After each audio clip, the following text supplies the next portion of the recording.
आज हम लोग यहाँ पर एकत्रित हुए हैं मिशन शक्ति के अंतर्गत एक विशेष कार्यक्रम के लिए, जिसमें हम आपको ये बताने जा रहे हैं कि भारत में राष्ट्रीयता के विकास में महिलाओं ने क्या भूमिका अदा की थी। अगर हम भारतीय इतिहास के पन्नों को पलट करके देखें तो हम पाएंगे कि भारत में महिलाओं ने आगे बढ़कर बहुत सारे काम किए थे और लोगों के अंदर भारतीयता की अलख जगाई थी। तो आज का जो मेरा विषय है इस व्याख्यान का, वो है भारतीयता की अलख जगाने वाली शक्ति, आधी आबादी की अद्भुत देशभक्ति। तो इस अद्भुत देशभक्ति के बारे में हम लोग बात करेंगे। तो मैंने आपको बताया कि वैसे बहुत सी महिलाएं हैं जिन्होंने अहम भूमिका अदा की थी, लेकिन यहाँ पर हम सभी महिलाओं के बारे में चर्चा नहीं कर पाएंगे। इसलिए यहाँ पर हम केवल 5 महिलाओं के बारे में बात करेंगे। तो सबसे पहले बात करेंगे कि जिसने हिंदुस्तान के समाज को जगा करके एक नई ऐसी ज्योति फैलाई जिसका प्रकाश पूरे देश में फैला। ऐसा नाम है सावित्रीबाई फुले, जिनको पहली महिला शिक्षिका होने का गौरव प्राप्त है। 3 जनवरी 1831 को एक दलित परिवार के अंतर्गत इनका जन्म हुआ था। महाराष्ट्र में इनका जन्म हुआ था और उस समय महाराष्ट्र के समाज की यह हालत थी कि दलित समाज के लोगों को जिस तालाब में पानी पी सकता था पंछी, जिस तालाब में जानवर पानी पी सकता था, उस तालाब में ये इंसान के लोग, ये इंसानियत पानी नहीं पी सकती थी। इतनी बदतर स्थिति थी। और महिलाओं की स्थिति तो और ज्यादा खराब थी। सड़कों पर या मार्ग पर जब वो चलती थी तो उन्हें अपने गले में मटका लटका करके चलना पड़ता था, ताकि अगर थूकना हो तो वो केवल उसमें थूके। और कभी कभी तो पीछे झाड़ी बांध करके चलना पड़ता था कि जिस मार्ग से वो जाएं उस पर उनके कदम न रह जाएं।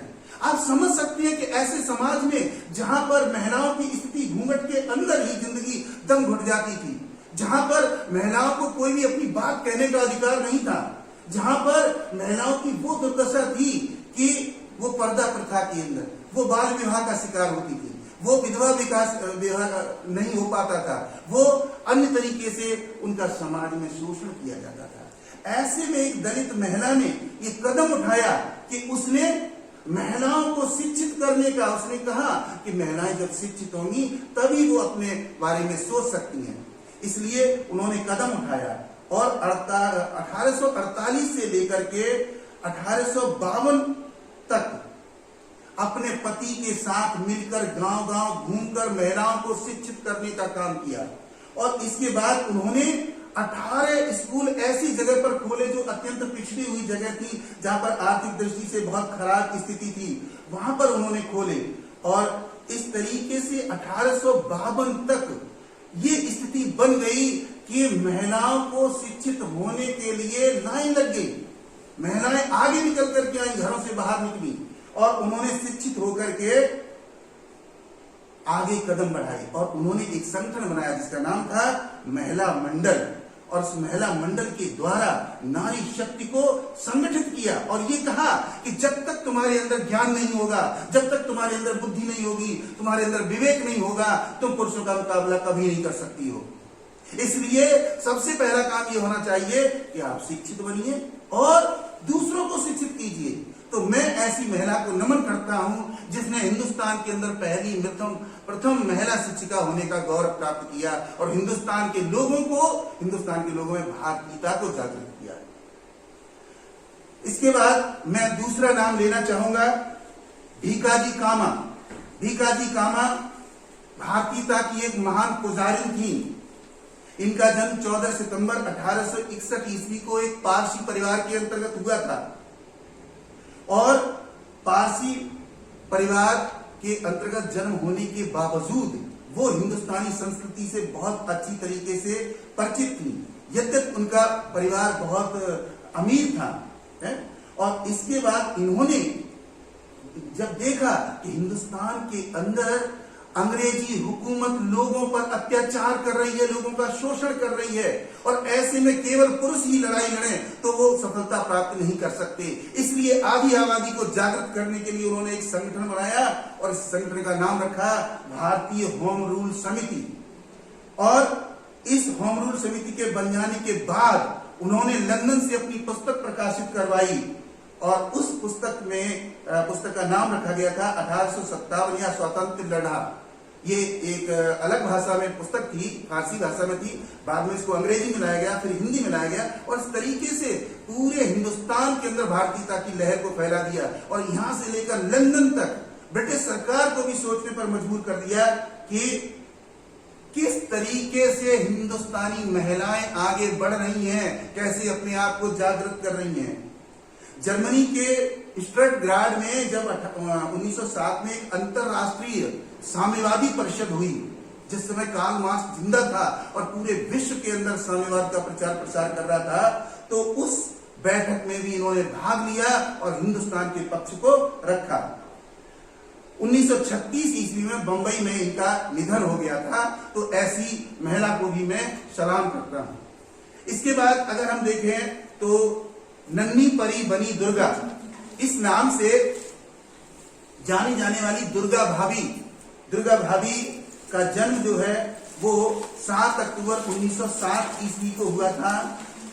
इलाहाबाद के कलेक्ट्रेट में इनके पिता बांके बिहारी नागर जो थे, उनके घर में ये पैदा हुई थी और बचपन में इनका नाम दुर्गा रखा गया था।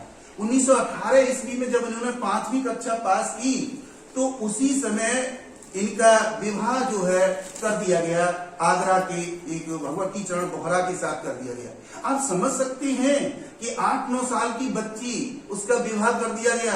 उस समय के समाज को आप सोच सकते हैं कि जो बच्ची जिसकी खेलने कूदने की उम्र है, जिसकी पढ़ने लिखने की उम्र है, उसका अगर विवाह कर दिया जाए तो वो कच्ची उम्र में कैसे परिवार की जिम्मेदारियों को उठाएगी। उन्होंने उस कष्ट को स्वयं भोगा और उसके बाद ये निर्णय लिया कि मैं ऐसा किसी और के साथ नहीं होने।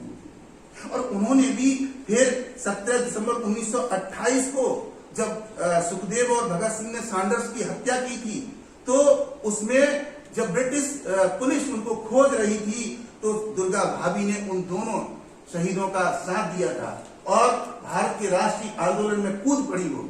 और उनको दुर्गा के नाम से इसलिए जाना जाता था, दुर्गा तो वो नाम था उनका, और उसके बाद फिर उनके नाम के साथ दुर्गा ही जाना गया, क्योंकि उन्होंने अनेक अंग्रेज अफसरों के सामने वो प्रचंड रूप प्रस्तुत किया था कि अगर तुमने हिंदुस्तान की बात नहीं मानी तो हम आपकी ईंट से ईंट बजा देंगे।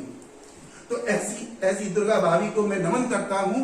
14 अक्टूबर 1999 को गाजियाबाद में आपकी मृत्यु हो गई। इसके बाद मैं बात करता हूं सुचेता कृपलानी की। एक जो चौथा चरित्र में आपके सामने लेकर के आया हूं, वो सुचेता कृपलानी का लेकर के आया हूं। इनका जन्म 1908 में अंबाला में हुआ था। अंबाला जो कि आजकल हरियाणा में है, वहां पर हुआ था, पंजाब की सीमा पर है।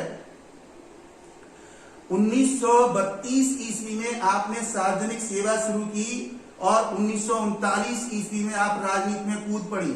आपने कांग्रेस में भाग लिया, कांग्रेस के साथ राष्ट्रीय आंदोलन जो चल रहे थे उनको आपने आगे बढ़ाया और गांधी जी की बहुत निकट थी आपने गांधी जी से वो राजनीतिक कुशलताएं सीखी थी। और इसके बाद 1942-43 में जब भारत छोड़ो आंदोलन चल रहा था और राजनेताओं की धरपकड़ चल रही थी, तो वो भूमिगत हो गई, अर्थात वो छिप गई और छिप करके जाकर के गांव में रहने लगी, जहां पर लोगों की उन्होंने जनसेवा की थी।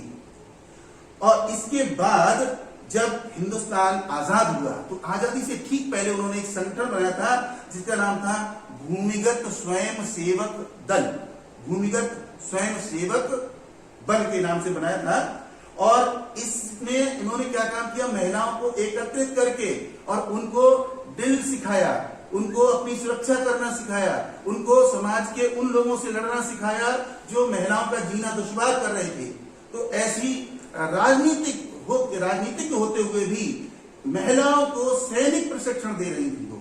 तो ऐसी महिलाओं को नमन करते हुए मैं आपको ये बताना चाहता हूं कि 1944 में उनको गिरफ्तार कर लिया गया और इसके बाद लगभग 2 वर्ष तक उनको गिरफ्तार रखा गया। जब हिंदुस्तान आजाद हो गया तो उन्होंने अपनी राजनीतिक छाप छोड़नी शुरू कर दी। उन्होंने विभिन्न तरीके के कानूनों की पढ़ाई की थी, वो लोगों को बताए, भारतीय स्वतंत्रता की, भारतीय आजादी की और भारत के प्रजातंत्र की महत्ता लोगों को बताई। और अंततः बाद में आपको जानकर हर्ष होगा कि भारत के सबसे बड़े प्रांत उत्तर प्रदेश की वो 1963 से लेकर के 1967 तक मुख्यमंत्री रही और सुचेता कृपलानी का नाम बड़े ही सम्मान के साथ आज लिया जाता है। उनको अनेक पुरस्कार भी प्राप्त हुए थे,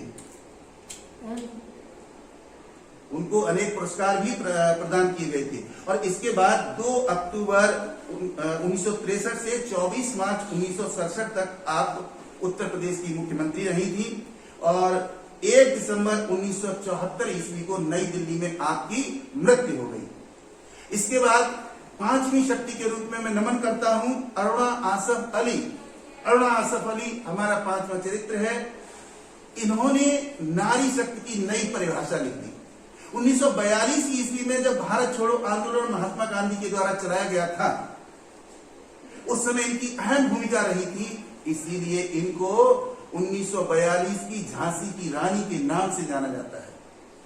आपका जन्म 16 जुलाई 1909 ईस्वी को एक बंगाली परिवार में हुआ था और आप एक ब्राह्मण परिवार को बिलोंग करती थी। इसके बाद इन्होंने शिक्षित होने के बाद एक मुस्लिम से शादी की थी। उन तमाम सीमाओं को तोड़ते हुए, जो सामाजिक व्यवस्थाएं उस समय की थी, उन सबको तोड़ते हुए एक बहुत ही योग्य वकील के साथ इन्होंने विवाह किया था, जिनका नाम आसफ साहब था। इसीलिए इनका पूरा नाम अरुणा आसफ अली पड़ा। इससे पहले ये अरुणा गांगुली हुआ करती थी। इन्होंने 1942 के आंदोलन में महत्वपूर्ण भूमिका अदा की थी। 9 अगस्त 1942 को जब गांधी जी के द्वारा 8 अगस्त को भारत छोड़ो आंदोलन शुरू कर दिया गया था, तो इन्होंने गोवलिया टैंक मैदान, ये बंबई में है, बहुत ही प्रसिद्ध है, जिसको आजकल अरुणा आसफ अली मैदान के नाम से जाना जाता है। यहाँ पर इन्होंने पहली बार अंग्रेजों के सामने किसी महिला ने तिरंगा फहरा कर यह ऐलान किया था कि अंग्रेजों भारत छोड़ो। और उसके बाद ये इतनी प्रसिद्ध हुई कि स्वतंत्र भारत में दिल्ली की पहली महिला मेयर बनी। और जब महिला मेयर बनी तो इन्होंने एक एक घर में जाकर महिलाओं से बात की, उनको आगे बढ़ाया, उनको प्रेरित किया। इसके बाद अरुणा आसफ अली को लेनिन पुरस्कार प्राप्त हुआ, भारत रत्न पुरस्कार प्राप्त हुआ और इसके बाद 29 जुलाई 1996 ईस्वी को नई दिल्ली में आपका निधन हो गया। तो आज मिशन शक्ति के अंतर्गत मैंने इन 5 महिलाओं के नाम बताए हैं, उनके चरित्र के बारे में बताया है कि किस तरीके से सोते हुए हिंदुस्तान में एक ऐसी अलख जगाई जिसने घर घर जाकर के महिला शक्ति को एक नया संस्करण दे दिया और भारत के लोगों से कहा कि भारतीयों, भारत आपका है, इसको संभाल के रखना है। तो आज मैंने इस पर विचार किया है। आप लोगों से मैं आज के दिन आग्रह करता हूं कि आपको भी इन्हीं महिलाओं की तरह अपने अंदर वो ज्ञान की ज्योति जगानी है, जिससे तुम जमाने से कह सको कि हम किसी से कम नहीं, हम भी वो सब कर सकते हैं जो पुरुष कर सकते हैं या जो दूसरे लोग कर सकते हैं। आज के लिए इतना ही। आप सबको best wishes to all of you, best wishes to all of you. Thank you very much. Good luck, good bye.